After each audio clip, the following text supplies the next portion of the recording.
All right, welcome back, folks.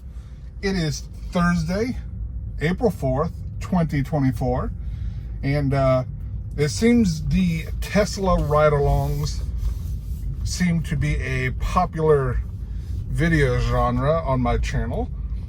So we are going to take our Tesla out for another ride today. This time we're using full self-driving version 12.3.3. My Tesla is a blue 2023 Model 3 rear wheel drive, nothing fancy, and I call her Blue. Blue named after the dinosaur from Jurassic World, not because my car is blue, but because sometimes she follows directions, other times she doesn't, just like the dinosaur in Jurassic World. But yeah, so that's why my car is named Blue. It's not because of the color. But I am going to go ahead and start. I just put in a random destination to take us a different, longer way home. So we'll see how that goes. This is my first time doing that. But I'm going to, at the stoplight up here, I'm going to turn on full self-driving, and again, this is on 12.3.3 in April of 2024, early of April. So we will watch together to see how it goes. I've only had this version since yesterday or the day before, since sometime this week. It's only been a few days, but I am going to go ahead and make this turn on my own. And then now I am implementing, we are now in self-driving mode. All right, and I apologize, the road is bumpy, so hopefully the camera knocks out some of the bumpiness. But yeah, so currently you'll see the speed limit is 30 miles an hour. The car is currently going 32 miles an hour, which is okay. There is some room for variance with speedometers and everything like that, but 32 is a comfortable speed. No issues there. Even with the cop car behind me that just pulled out, they are not after me or anything like that. We should be going around this turn just fine. The car will slow down a little bit to make the curve, just like I would. And then it's gonna go, so we're gonna go ahead and take over because that was the first destination I put in. So now that we are done with that, it should take us, actually, let me see how to do this. There we go. And full self-driving is back on now. So it got us to that first destination. I had to put in a point so it knew where to go because it wanted to take a more efficient route home. I purposely chose a not efficient route, and I didn't know a better way to do it than to just pick a random location along the route I wanted it to take. So I did that. So it arrived there. Obviously, I didn't want to actually stop at that place. So I disengaged, took it out, and now we're on our way home using the route that it's choosing to get home, and we'll see how it goes.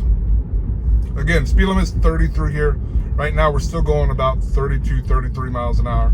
Car's coming up to a stop. This is a four-way stop all by itself. Fun fact, over on the left, you saw it a little bit. There used to be an old hotel there.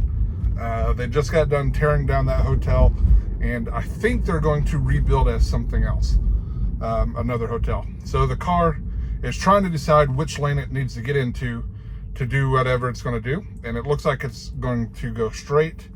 So it ended up choosing the correct lane, but it looked a little confused there for a second. As you could tell, it was trying to decide which lane to go into, and on the screen, it was showing it going in both lanes. It would go back and forth between which lane. I do like that I'm behind a smart car though.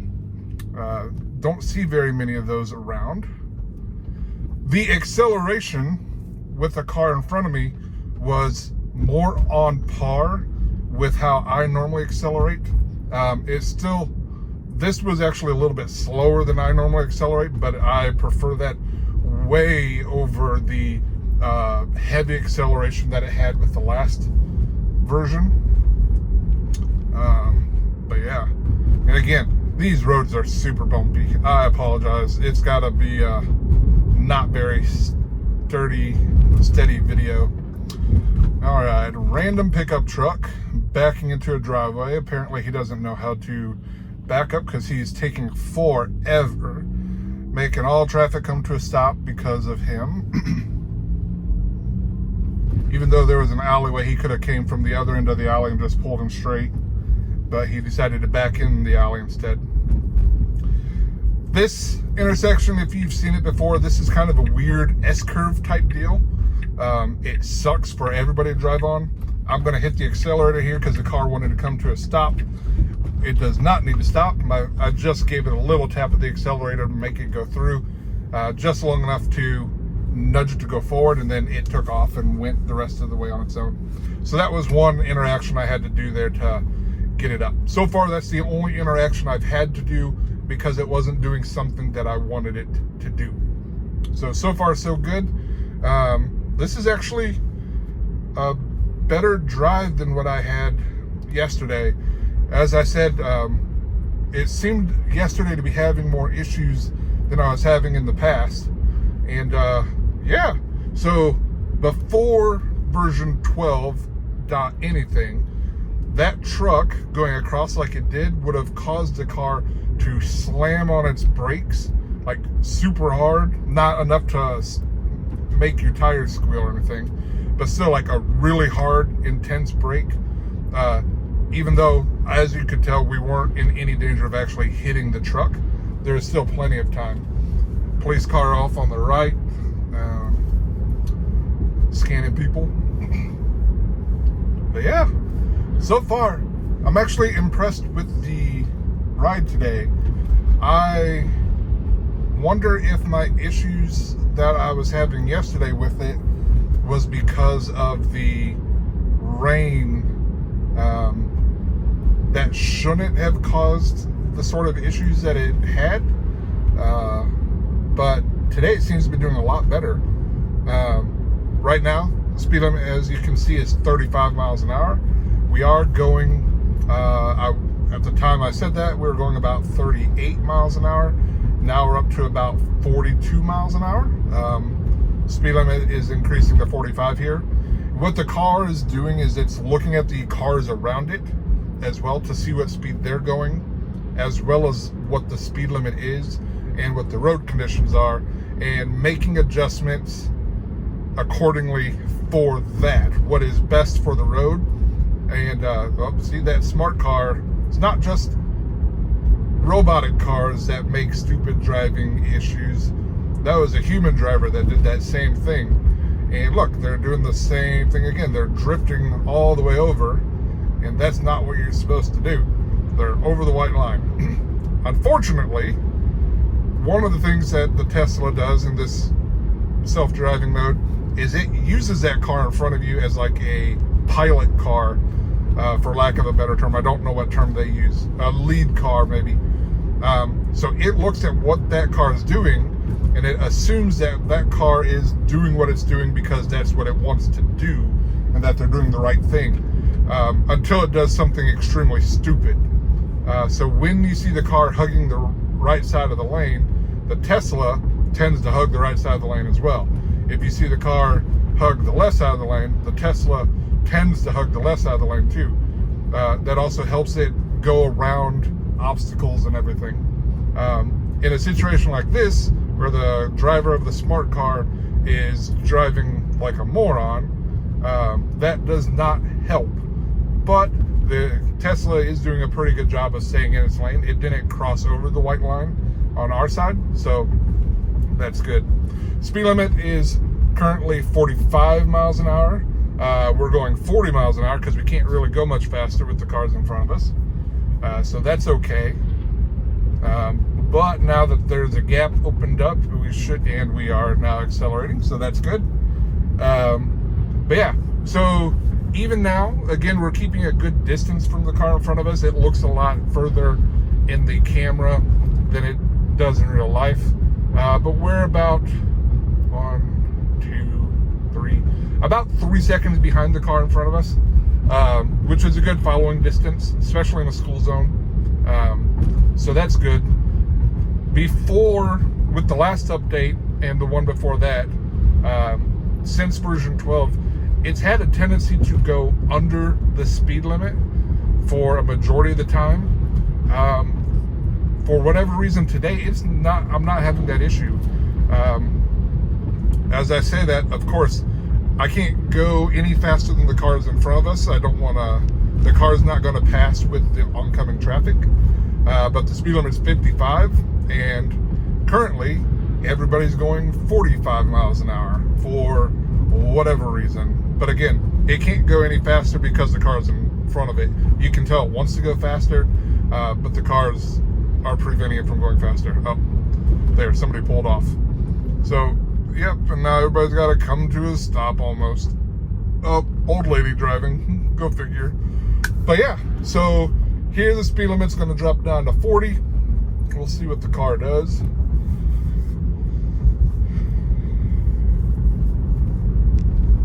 Excellent. Right now we're going 37 miles an hour. Yeah. For those of you who are data nerds, so far this drive has been 6 miles. We've been driving for about 11 minutes, and my efficiency is 221 watt hours per mile. So to calculate how many miles per gallon that about equates to, I believe you take 33,700 and then divide that by the 221, and that'll give you the equivalent in miles per gallon, so you can kind of compare. Yeah, it's rare for me to get less than the equivalent of like 100 miles per gallon. That's a bad day. So that's excellent. Speed limit's 30. Again, this is all self-driving here, and it's doing fantastic. Now there's a school zone up ahead. We will turn before the school zone. We're going to turn onto this street here, and it does go pretty slow on the turn onto the city streets, side streets here. That dropped down to 9 miles an hour for that. A little slow for my taste, but it is what it is. And then it's going to do an official stop at the stop sign because it has to. It'll creep forward a little bit, look both ways, and then it'll take off and go. And then we have arrived at our destination.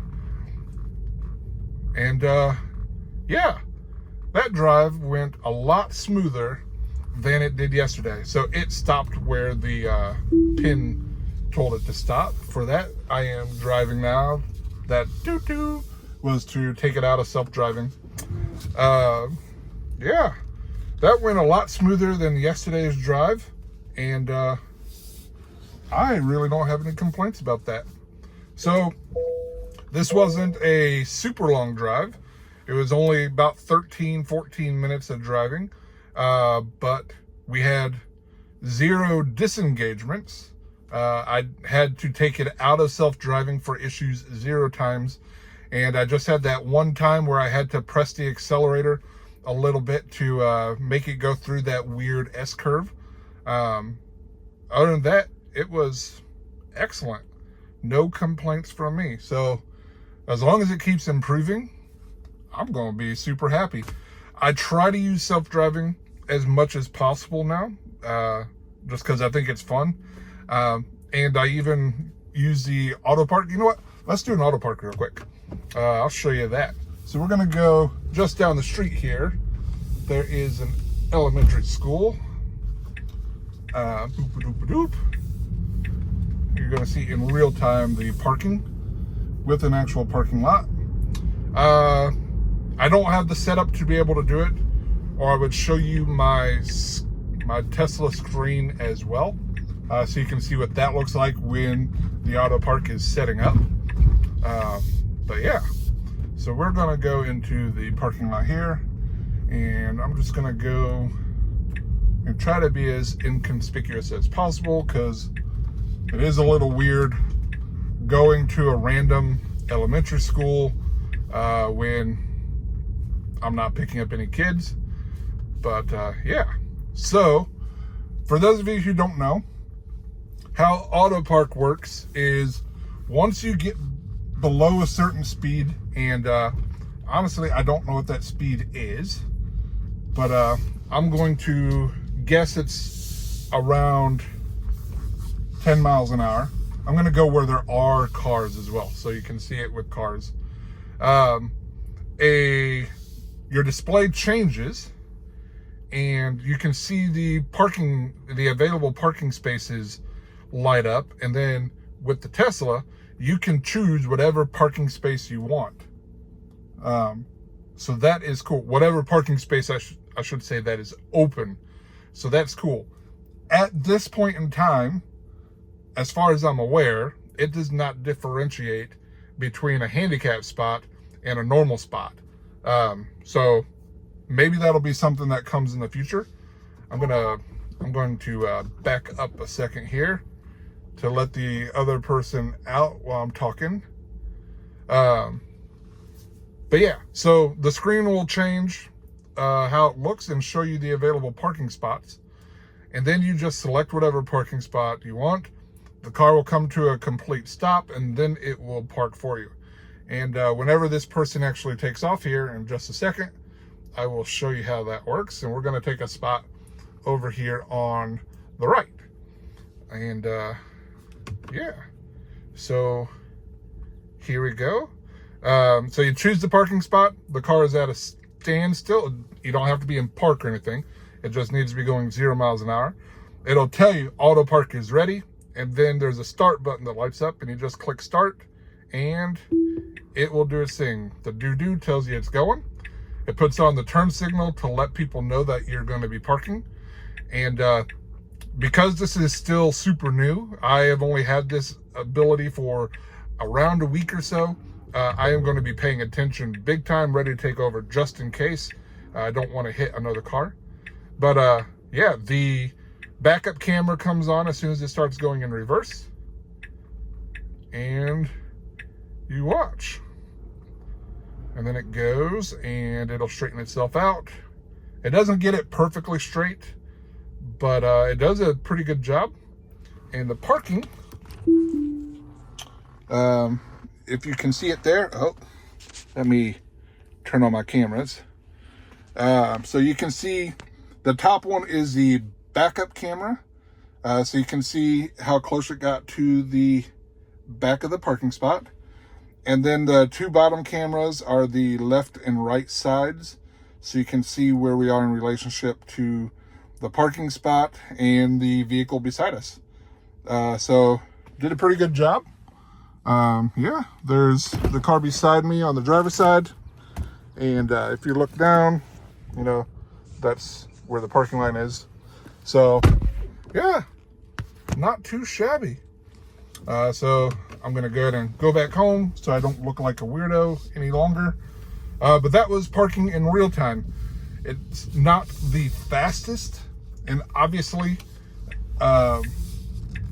you can definitely park faster by yourself for most people most of the time.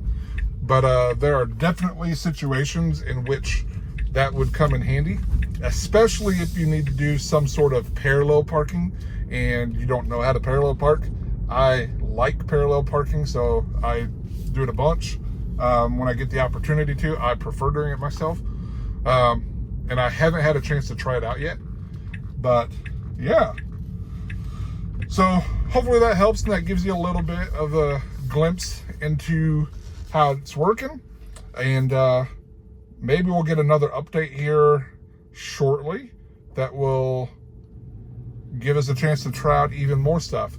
As a reminder, the rumor is that sometime by the end of April, we will have Smart Summon as well. It's actually called Actual Smart Summon, which I will definitely be showing you also.